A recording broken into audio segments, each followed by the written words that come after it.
दोस्तों, आज की हमारी कहानी है प्रायश्चित। अगर कबरी बिल्ली घर में किसी से प्रेम करती थी तो वो थी राजा की बहू, और अगर राजा की बहू घर में किसी से घृणा करती थी तो वो थी कबरी बिल्ली। राजा की बहू 2 महीने हुए मायके से प्रथम बार ससुराल आई थी।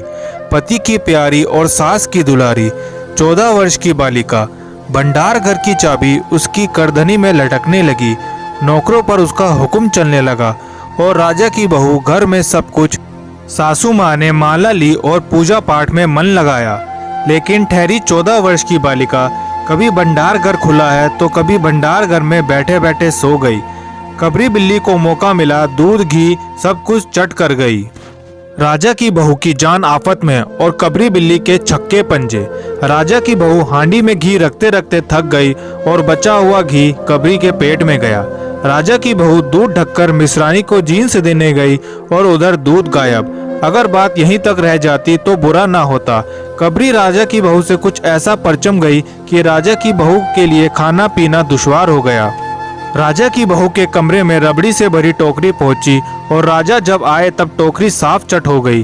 बाजार से बलाई आई और जब तक राजा की बहू ने पान लगाया बलाई गायब। राजा की बहू ने तय कर लिया, या तो ये बिल्ली घर में रहेगी या मैं। मोर्चाबंदी हो गई और दोनों सतर्क। बिल्ली को फंसाने का कटघरा आया, उसमें बलाई, चूहे और बिल्ली को स्वादिष्ट लगने वाले विविध प्रकार के व्यंजन रखे गए, लेकिन बिल्ली ने उधर निगाह तक न डाली। इधर कबरी ने सरगर्मी दिखलाई। अभी तक तो वह राजा की बहू से डरती थी, पर अब वह साथ लग गई। लेकिन इतने फासले पर भी राजा की बहू उस पर हाथ न लगा सकी। कबरी के हौसले बढ़ जाने से राजा की बहू को घर में रहना मुश्किल हो गया।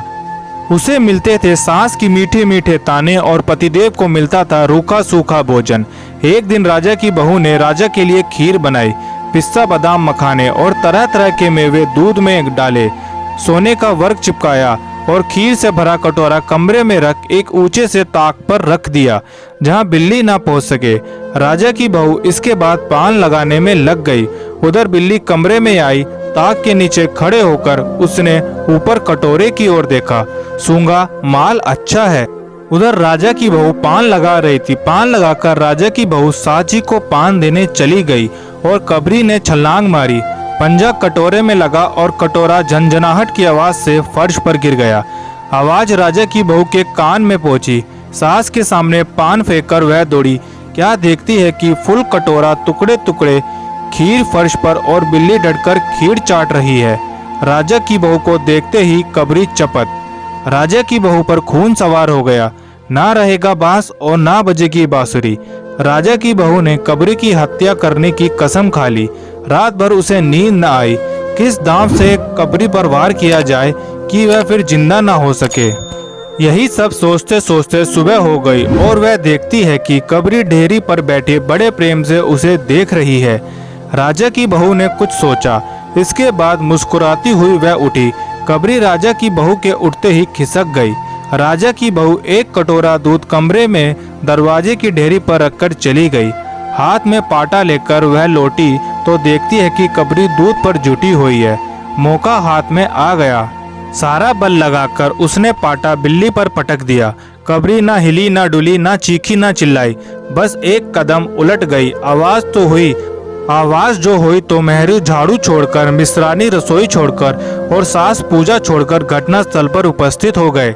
राजा की बहू सर झुकाए अपराधी की भांति बातें सुन रही है। मेहरी बोली, अरे राम, बिल्ली तो मर गई माँ जी। बिल्ली की हत्या बहू से हुई है, यह तो बहुत बुरा हुआ। मिश्रानी बोली, माँ जी, बिल्ली की हत्या और आदमी की हत्या बराबर है। हम तो रसोई ना बनाएंगे जब तक बहू की सिर हत्या रहेगी। सास जी बोली, हाँ ठीक तो कहती हो। अब जब तक बहू के सर से हत्या न उतर जाए तब तक ना कोई पानी पी सकता है और ना ही खाना खा सकता है। बहू, तुमने ये क्या कर डाला? मेहरी ने कहा, फिर क्या हो, कहो तो पंडित जी को बुलाया लाएं। सास की जान में जान आई। अरे हाँ, जल्दी दौड़कर पंडित जी को बुला लाओ। बिल्ली की हत्या की खबर बिजली की तरह पड़ोस में फैल गई। पड़ोस की औरतों का राजा के घर में तांता बन गया। चारों तरफ से प्रश्नों की बौछार और राजा की बहू सिर झुकाए बैठी रही। पंडित सुखाराम को जब यह खबर मिली उस समय वह पूजा कर रहे थे। खबर पाते ही वह उठ पड़े। पंडिताइन से मुस्कुराते हुए बोले, भोजन न बनाना, लाला घासीराम की पतोहू ने बिल्ली मार डाली, प्रायश्चित होगा, पकवानों पर हाथ लगेगा। किस्नू की मां ने कहा, पंडित जी, बिल्ली की हत्या करने से कौन सा नरक मिलता है? पंडित सुखाराम ने पतरा देखते हुए कहा, बिल्ली की हत्या अकेले से तो नरक का नाम ही नहीं बताया जा सकता। वह मुहूर्त भी मालूम हो जब बिल्ली की हत्या हुई, यहीं कोई 7 बजे सुबह। मिश्रानी जी ने कहा। पंडित सुखाराम ने पत्रे को उलटते हुए अक्षरों पर उंगलियां चलाई, माथे पर हाथ लगाया और कुछ सोचा। चेहरे पर धुंधलापन आया, माथे पर बल पड़े, नाक कुछ सिकोड़ी और स्वर गंभीर हो गया। हरे कृष्णा, बड़ा बुरा हुआ। प्रातःकाल ब्रह्म मुहूर्त में बिल्ली की हत्या, घोर कुंभीपाक नरक का विधान है। राजा की माँ, यह तो बहुत बुरा हुआ। राजा की माँ की आंखों में आंसू आ गए। तो फिर पंडित जी बोले, अब क्या होगा, आप ही बतलाएं। पंडित सुखाराम मुस्कुराए। राजा की माँ, चिंता की कौन सी बात है, हम पुरोहित फिर किस दिन के लिए हैं? शास्त्रों में प्रायश्चित का विधान है, सो प्रायश्चित से सब कुछ ठीक हो जाएगा। राजा की माँ ने कहा, पंडित जी, इसलिए तो आपको बुलवाया है, अब आगे बतलाओ कि करना क्या है। ज्यादा कुछ नहीं, बस एक सोने की बिल्ली बनवाकर बहू से दान करवा दीजिए। जब तक बिल्ली ना दे दी जाएगी तब तक तो घर अपवित्र ही रहेगा। बिल्ली दान देने के बाद 21 दिन का पाठ हो जाए। चन्नू की दादी बोली, हाँ और क्या, पंडित जी ठीक तो कहते हैं, बिल्ली अभी दान दे दी जाए और पाठ फिर हो जाए। राजा की माँ ने कहा, तो पंडित जी कितने तोले की बिल्ली बनवाई जाए?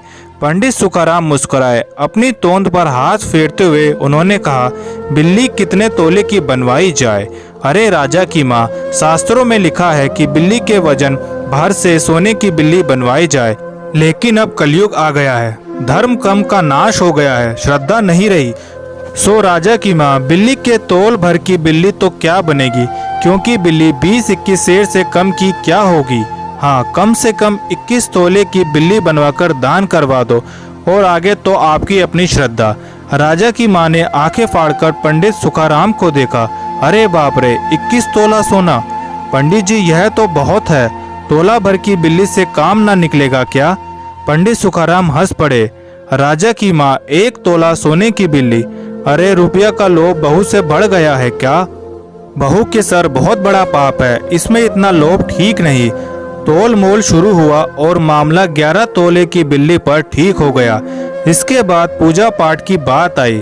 पंडित सुखाराम ने कहा, उसमें क्या मुश्किल है, हम लोग किस दिन के लिए हैं? राजा की माँ, मैं पाठ कर दिया करूँगा, पूजा की सामग्री आप करवा दीजिएगा। अरे कम से कम में हम पूजा कर देंगे। दान के लिए करीब 10 मन गेहूँ, 1 मन चावल, 1 मन दाल, मन भर तिल, 5 मन जौ और 5 मन चना, 4 पसोरी घी और मन भर नमक भी लगेगा। बस इतने से काम चल जाएगा। अरे बाप रे, इतना सामान? पंडित जी, इसमें तो 100-150 रुपया खर्च हो जाएगा। राजा की माँ ने रुआसी होकर कहा, फिर इससे कम में तो काम ना चलेगा। बिल्ली की हत्या कितना बड़ा पाप है। राजा की माँ, खर्च को देखते देखते वक्त पहले बहू के पाप को तो देख लो। यह तो प्रायश्चित है, कोई हंसी का खेल थोड़ी है। और जैसे जिसकी मर्यादा, प्रायश्चित में उसे वैसा खर्च भी करना पड़ता है। आप लोग कोई ऐसे वैसे थोड़ी हो। अरे 100-150 रुपए आप लोगों के लिए हाथ का मैल है। पंडित सुखाराम की बात से पंच प्रभावित हुए। किस्नू की माँ ने कहा, पंडित जी ठीक तो कहते हैं, बिल्ली की हत्या कोई ऐसा वैसा पाप थोड़ी है, बड़े पाप के लिए खर्च भी बड़ा होना चाहिए। चुन्नू की दादी ने कहा, नहीं तो क्या, दान पुण्य से ही पाप करते हैं, दान पुण्य में किफायत ठीक नहीं। मिश्रानी ने कहा, और फिर माँ जी, आप लोग बड़े आदमी ठहरे, इतना खर्च कौन आप लोगों को अखरेगा? राजा की माँ ने अपने चारों ओर देखा, सभी पंच पंडित जी के साथ। पंडित सुखाराम मुस्कुरा रहे थे। उन्होंने कहा, राजा की माँ, एक तरफ तो बहू के लिए कुंभीपाक नरक है और दूसरी तरफ तुम्हारे जिम्मे थोड़ा सा खर्चा, उससे तुम मुंह ना मोड़ो। एक ठंडी सांस भरते हुए राजा की माँ ने कहा, अब तो जो नाच नचाओगे नाचना ही पड़ेगा। पंडित सुखाराम जरा कुछ बिगड़कर बोले, राजा की माँ, यह तो खुशी की बात है, अगर तुम्हें यह अरकता है तो ना करो, मैं चलता हूँ। इतना कहकर पंडित जी ने पोटी पतरा बटोरा। राजा की माँ ने पंडित जी के पैर पकड़े और पंडित जी ने अब जमकर आसन जमाया। अच्छा तो फिर प्रायश्चित का प्रबंध करवाओ। राजा की माँ 11 तोला सोना निकालो, मैं उसकी बिल्ली बनवा लाऊं। 2 घंटे में बनवा कर लौटूंगा, तब तक सब पूजा का प्रबंध करके रखो। और देखो पूजा के लिए। पंडित जी की बात खत्म भी नहीं हुई कि मैरी हाफते हुए कमरे में घुस आई और सब लोग चौंक उठे। राजा की माँ ने घबराकर कहा, अरे क्या हुआ रे? मैरी लड़खड़ाते स्वर में कहा, माँ जी बिल्ली तो उठकर भाग गई। पंडित सुखाराम माथा पकड़कर बैठ गए और सोचने लगे, हाय रे मेरी किस्मत, कितने दिनों बाद तो एक अच्छा अवसर मिला था पैसा कमाने का, वो भी निकल गया। दोस्तों अगर आपको हमारी ये कहानी पसंद आई तो वीडियो को लाइक करें और चैनल को सब्सक्राइब करें।